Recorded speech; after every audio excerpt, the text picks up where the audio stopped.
Hi folks, I'm Steve Jubb. I'm a professional astrologer with 35 years astrological experience under my belt. And these are my astrological forecasts for each sign of the zodiac for August 2014. And believe me, it's going to be the best month of the year. Enjoy. Okay, so this is the global forecast for August 2014. And I tell you, 8 months ago I was sat here thinking, God, I hope I'm still sat here in August.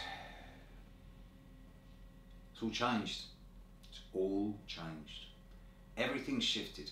The Grand Cross is over. The worst of the Uranus-Pluto square is over.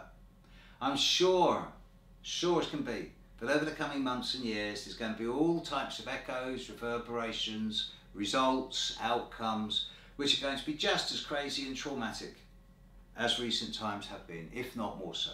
However, the impetus behind them, the immediacy and the urgency of recent times, the bubble has burst. The poison is seeping out. And it does seem that with the movement of Jupiter into Leo, simultaneously with Mars into Scorpio at the end of July, that a great deal of the intensity, pressure, stress and challenge of 2014 so far has now passed. Or at least past its use by and sell by date, and it's disintegrating fast.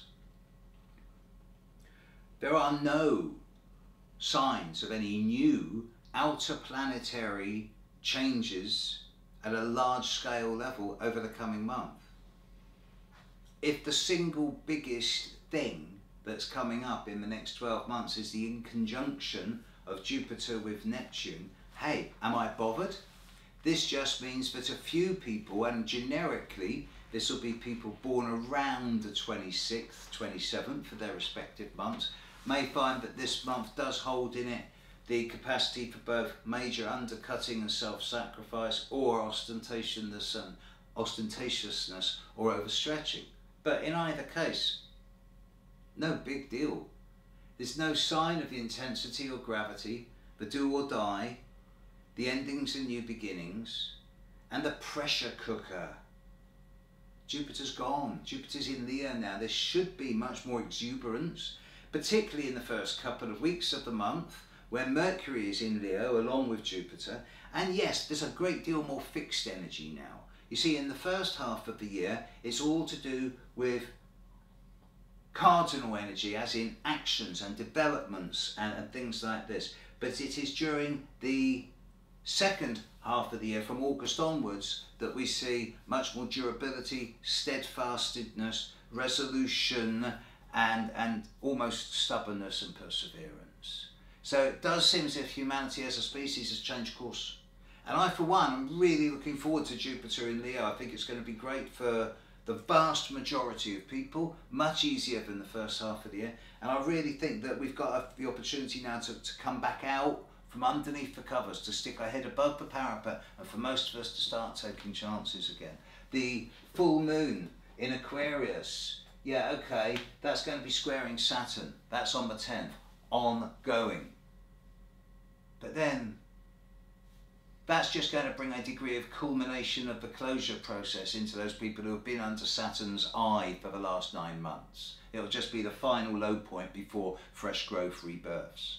And indeed, the new moon on August the 26th at the start of Virgo, opposite Neptune, but nevertheless indicative of a lot of subterranean rumblings and movements in a very fertile and creative way. It's like you can almost sense seeds cracking and the tendrils shooting out into the ground. You're not going to see shoots breaking surface yet. That's not coming till September, October. But there's definitely a turnaround. And as an astrologer, it's my business to be there ahead of the curve. Not on it, but ahead of the curve, to be able to sort of forecast it and predict it. But I am seriously suggesting that for the vast majority of us, August 2014 is going to be the happiest and most fortunate month of the year so far. And there's such a sense of de-stressing, deflation and release. For some of us, yes, there's big opportunities for hard work and new beginnings and fresh starts and some very positive energy. But for most of us, it's a time to actually go, now I can relax a little bit before we start again towards the end of August. So as far as, if you're for my client, I'd be saying this month, folks, chill. There you go, folks. I hope that was fun. Hope you learned a little bit. Hope you enjoyed it. You know how to get hold of me if you want to find out anything I do of all my astrological services. And a big, big thank you to all those people who send in those little donations, $5, £2, £5, £10. Really, it's what keeps these videos alive, and it keeps me putting astrology free out into the world, which is what I've always wanted to do. I am coming to the northeastern seaboard in a couple of months. Details on my website. Big thank you to all those people who have supported me. Couldn't do it without you. Catch you next month. We're going to have a great time for the rest of this year. Bye.